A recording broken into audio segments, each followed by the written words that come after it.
Esse é o novo Inspiron 16 Plus, um notebook focado para quem quer algo grande, com placa dedicada e que, claro, não tenha um layout gamer ou peso exagerado. Ele vem com opções de RTX 4050 e 4060 e segue uma linha que está aparecendo bem mais nesses últimos anos. Placas dedicadas com menor voltagem e ocupando menos espaço. É uma linha muito interessante para criadores e, quando falamos de Dell, também para ser utilizado por profissões que demandam mais dentro das empresas. É até com esse olhar que eu quero analisar esse notebook junto de vocês. Será que vale a pena e para quem? Bora falar disso. E claro, se gostar dele, tem links na descrição. Tem também o nosso grupo de ofertas, onde todos os dias nós fazemos uma curadoria do que tá barato na internet. Vira e mexe tem notebook por lá, mas sempre tem um monte de outras coisas. Então dá uma olhada aqui embaixo, tem Telegram, tem WhatsApp, é só clicar lá, escolher sua opção e agora vamos começar.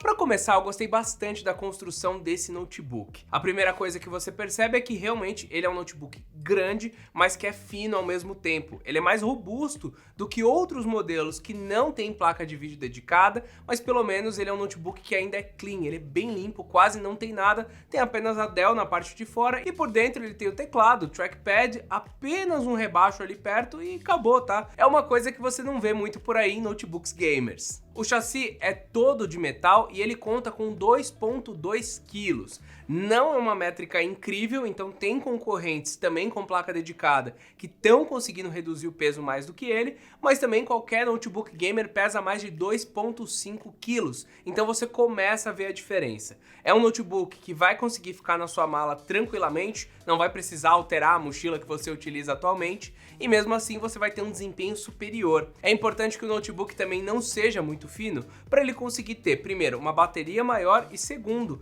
um espaço de refrigeração, então captar o ar, passar o ar pelo processador e expelir esse ar com maior facilidade. E o ponto bom e o ponto ruim desse notebook, por assim dizer, é que ele realmente foca muito nessa parte de entradas e saídas de ar.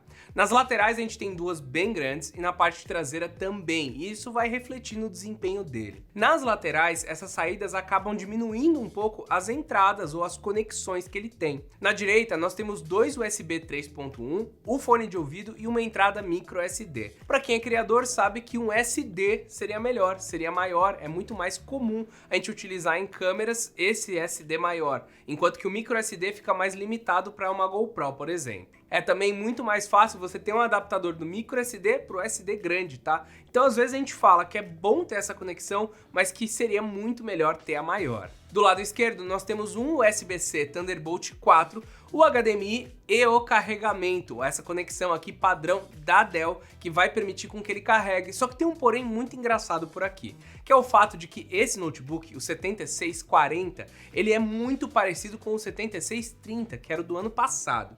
No ano passado ele vinha com um carregador que funcionava nessa entrada, enquanto que nesse ano ele vem com o USB-C, então não faz muito sentido eles terem mantido essa conexão, mas ela ainda tá aí para eles não terem que mudar o projeto. Você pode comprar um carregador proprietário da Dell, utilizar por aqui e liberar essa única conexão Type-C que eu acho que poderia estar duplicada. Eu falo isso por alguns motivos. Se você for e conectar ele para carregar, não dá para conectar nenhum outro dongle. Então, se eu preciso de um leitor de cartão SD, já ferrou. Eu, como criador, já vi um problema por aqui nele. Se eu ligo também esse computador direto no monitor, porque ele é Thunderbolt 4, eu não tenho de novo essa opção para conseguir conectar qualquer outro dongle. A gente não tá falando de um notebook barato, a gente tá falando de um notebook focado em produtividade e qualquer outro concorrente geralmente está trazendo duas ou até mais portas nesse quesito. Dava para, por exemplo, ter trocado um USB-A que está do lado direito por um USB-C e não ia perder nada, ou ter trocado essa entrada de carregamento da Dell. Indo para a parte interna dele, eu gostei bastante do teclado.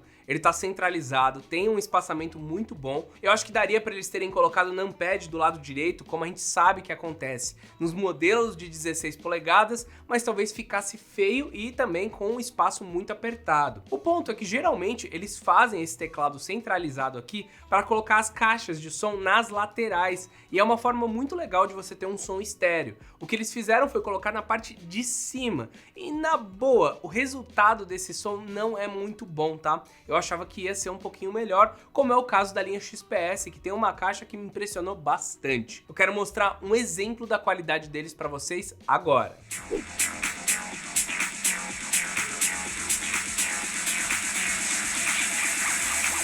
Antes da gente continuar, eu quero dar duas dicas de como vocês podem economizar comprando qualquer notebook na internet. A primeira é ficar de olho nos nossos grupos do Telegram e WhatsApp. É só clicar aqui embaixo na descrição, no link que tem lá, ou ir até trem.me/grupo. Eu faço uma curadoria diária do que tá barato na internet por lá. Outra opção é usar o comparador Escolha Segura, a nossa extensão para computador e aplicativo Android que compara preço nas lojas, que te permite testar cupons automaticamente e ainda criar alertas para você sempre ficar sabendo quando o produto que você quer tá mais barato. Também tá aqui na descrição e agora deixa eu voltar pro Inspiron 16 Plus. Voltando para a construção do notebook, o teclado é retroiluminado, como eu falei, com um tamanho bom, mas o trackpad poderia também ser maior porque a concorrência já tá fazendo isso. Ele tem um clique físico, tem todas as funções do Windows e definitivamente é um trackpad bom, mas que poderia ser maior. Novamente, a gente tá falando de um notebook que não é barato e que poderia ter algum tipo de diferencial. Ele fica mais ali para um intermediário nessa questão. O ponto é que, no geral, eu gostei bastante desse notebook, da construção, de utilizar ele, até porque a sua tela realmente tem uma qualidade bem legal. É uma tela de 2560 por 1600 pixels, tá? É uma tela com uma resolução 2.5K e que tem 300 candela por metro quadrado de brilho, então ela foca mais em ter algumas configurações de cor e resolução do que realmente brilho, que seria algo melhor para quem vai trabalhar fora do escritório. Eu acabo comentando disso porque você só vai ter esse brilho maior, essa mobilidade maior quando você pula para o XPS ou para alguns outros concorrentes. Quando a gente fala das telas da Dell, é mais comum que você pense até, vou ficar no escritório, funciona super bem, mas fora dele talvez não seja tanto porque precisa de um brilho maior. A gente já vê outros equipamentos mais baratos com 400 candelas por metro quadrado, isso daí dá pra gente falar do Galaxy Book Ultra, por exemplo, ou até mesmo modelos com 500 e 600, tá? Então tem tela bastante brilhante até mesmo na Dell com a linha XPS, como eu já falei. O lado bom desse display é que ele tem 99,8% do espectro sRGB e 76% do DCI-P3, então não é o mais incrível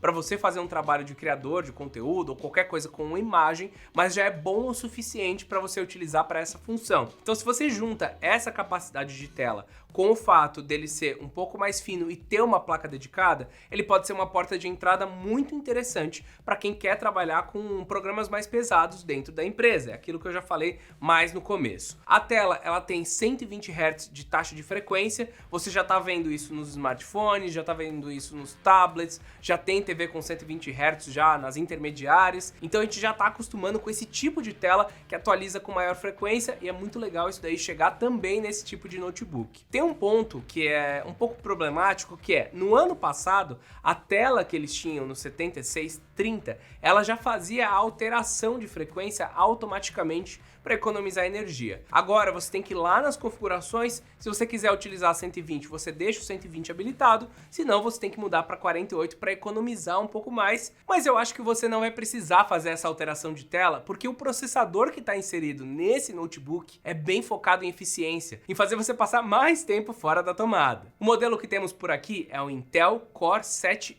Ultra 155H, e ele é até um pouquinho pior no desempenho final do que o modelo anterior, que era o 13700H. Em alguns momentos ele foi até 10% mais fraco, porque ele muda totalmente o funcionamento de quantos núcleos de performance e quantos núcleos de eficiência ele tem. Mas isso trouxe um resultado bem legal para ele no aumento de bateria utilizado. Além disso, ele tem a presença da NPU para utilizar a inteligência artificial, então tem o botão ali do Copilot Plus nele também. Essa é uma transição que está ocorrendo bastante nesses últimos anos, de você conseguir ter uma eficiência melhor, porque os notebooks Windows estavam ficando apenas 4 horas, às vezes 3 horas fora da tomada. Com esse daqui eu já consegui algo mais perto de 6, 7 horas, mas eu já detalho tudo um pouco mais para frente. Vale comentar que na parte de desempenho, esse notebook aqui tem uma fonte maior de 130 watts e uma refrigeração também maior, então ele consegue extrair um pouco mais do 155H do que outros notebooks mais finos, e daí dá para comparar também com o XPS,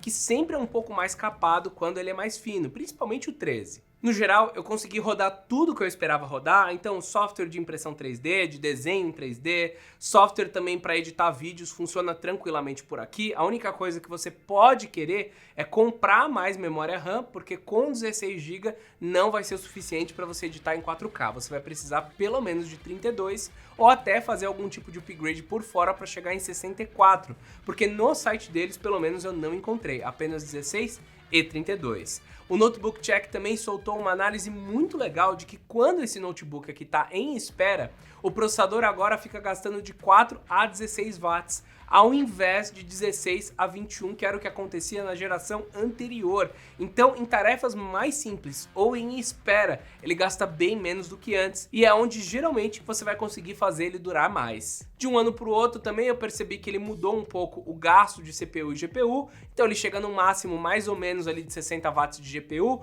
a CPU bate mais alto, mas volta ali para os 45 de TDP, então é um notebook que está puxando bem e que ainda deixa um espaço para o resto funcionar. E eu tô falando desse nível de TDP porque é o seguinte, o carregador vem com 130 watts, mas os meus monitores que utilizam o USB-C para passar a imagem, eles carregam até no máximo de 95 watts. Então, enquanto eu estou usando ele no dia a dia, conectado nesses monitores, ele consegue carregar e se manter. Só que a partir do momento que eu comecei a jogar com esse notebook e fazer testes que dão um estresse maior nele, ele começou a baixar a bateria mesmo ligado na tomada. E como eu disse anteriormente, ele só tem um USB-C, então eu não consegui ligar ele na tomada e ligar no computador, porque ele não entrega tudo que é o necessário, então tem um probleminha aqui que poderia ser resolvido justamente com 2 USB-C. O ponto bom é que os jogos rodam tranquilamente por aqui. O Baldur's Gate 3, por exemplo, dá para jogar no Ultra tranquilamente acima de 60 quadros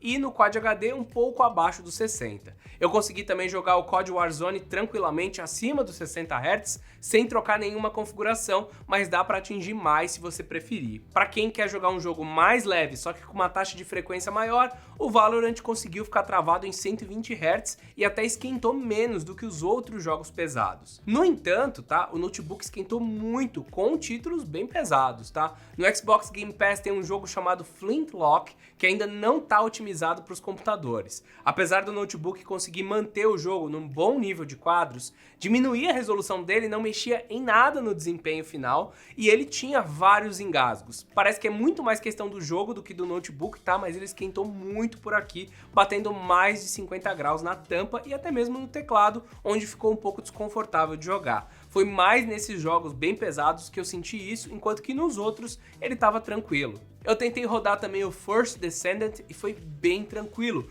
o que mostra que mesmo os jogos mais atuais funcionam bem nele. Esse último, ele voltou até a esquentar um pouco mais, mas tem um ponto bem importante. Eu achei que esse notebook aqui, ele é bem silencioso quando comparado com qualquer outro notebook gamer. Ele vai atuar numa faixa de ventoinhas mais calma e isso faz com que ele não atinja o pico do desempenho que é esperado de uma RTX 4060 ou no caso da 4050 se você quiser comprar a versão mais barata, mas ele consegue ser mais silencioso. E olha, tem uma coisa engraçada que é o fato de que a gente não tem aquele software que é da Alienware para você conseguir regular o desempenho desse notebook. Você tem que ir até o My Dell e lá no My Dell você tem duas opções. Uma que é o carregamento dele e outra que é o desempenho. E isso mexe um pouco como que é a entrega da energia para o seu computador. Essa é a única forma que você tem de fazer alguma alteração no desempenho dele. O que mostra que realmente o foco não é jogar por aqui, mas sim algo muito mais voltado para produtividade com placa de vídeo dedicada. Com relação à bateria, ele demora 2 horas para carregar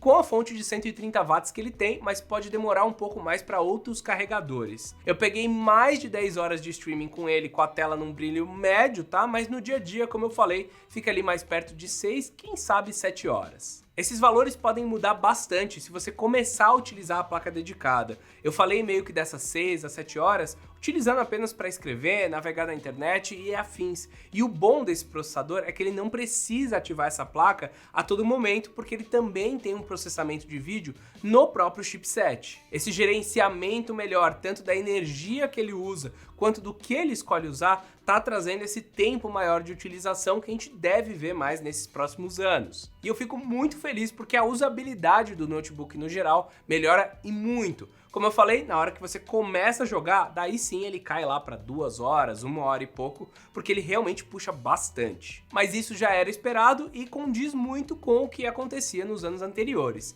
Então na hora que for jogar, liga ele na tomada, você vai ver um acréscimo de desempenho, ou na hora que você for trabalhar também com algo mais pesado, deixa ele sempre ligado. Agora vamos juntar todas essas informações e bater um pouco com o preço para entender se ele realmente é um bom custo-benefício.